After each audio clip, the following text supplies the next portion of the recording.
Melbourne is facing unprecedented traffic congestion. Travelling in freeways is frustrating. We all know how valuable time is. But is it still valuable if we get stuck in traffic? If you ask anyone travelling on M1 freeway at peak hours, are you frustrated? Their immediate response would be, yes, yes, yes. So, what are the main causes of M1 freeway traffic? The first and the most important cause is unequal number of lanes. You can see in this part of freeway there are only 3 lanes, and then they are later merging into 2. This merging causes traffic.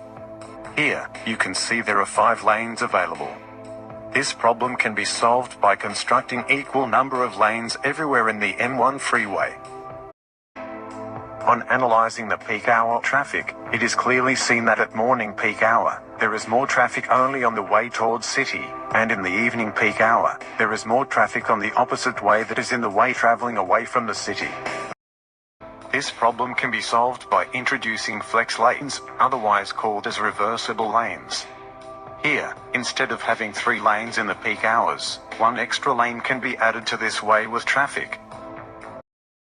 Notice the overhead sign structures supporting electronic lane indicators. The lane indicators will be spaced frequently along the corridor to ensure motorists can see them at all times.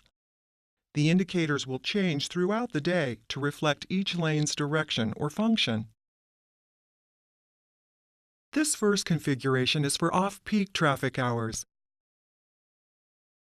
The 3 green arrows show which lanes are for eastbound motorists, white arrows indicate the center 2-way left turn lane, and the 3 red X's are for lanes with opposing traffic. The yellow X indicates this lane is in transition from a traditional lane configuration to flex lanes. A red X will follow, indicating that the motorist should no longer be in this lane. Now we see there are 4 lanes open to eastbound traffic, and the center turn lane has moved over 1 lane to the left. This will improve traffic flow during the morning commute. The next configuration shows the transition back to off-peak lanes. The yellow X's indicate these lanes are in transition, and motorists need to merge right. Motorists will have about a minute to complete their transition.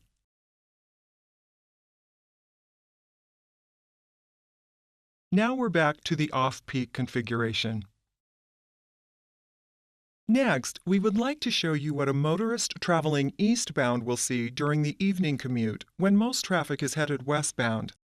Again, the yellow X's indicate that these lanes are in transition and the motorist needs to merge right.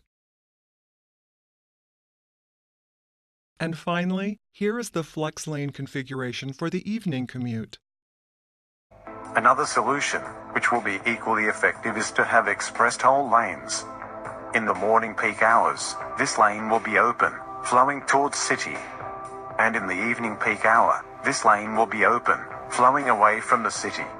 In the afternoon and night times, these lanes will be closed, and in case of any road works at night, this will operate toll-free.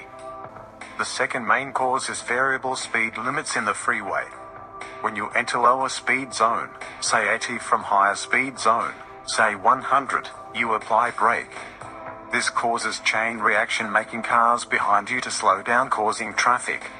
The solution is to have 100 speed zone all over the M1 freeway. The next main cause for traffic is accidents, or crashes, or collisions. Accidents are the ones causing unusual delays in the freeway by creating roadblocks until accident control mechanisms are taken.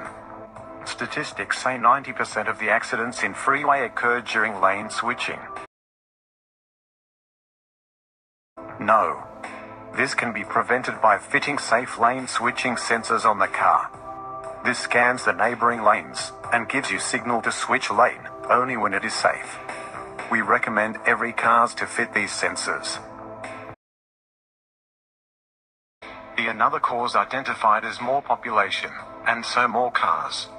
Melbourne is getting populated by moving residents.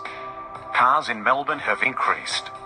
It has almost reached the capacity, and now Melbourne is at the verge of expanding roadways. One possible solution to control this is to encourage people use more public transport.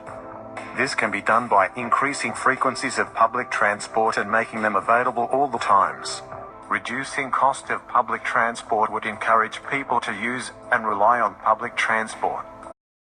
Carpooling would stand as the best solution for this.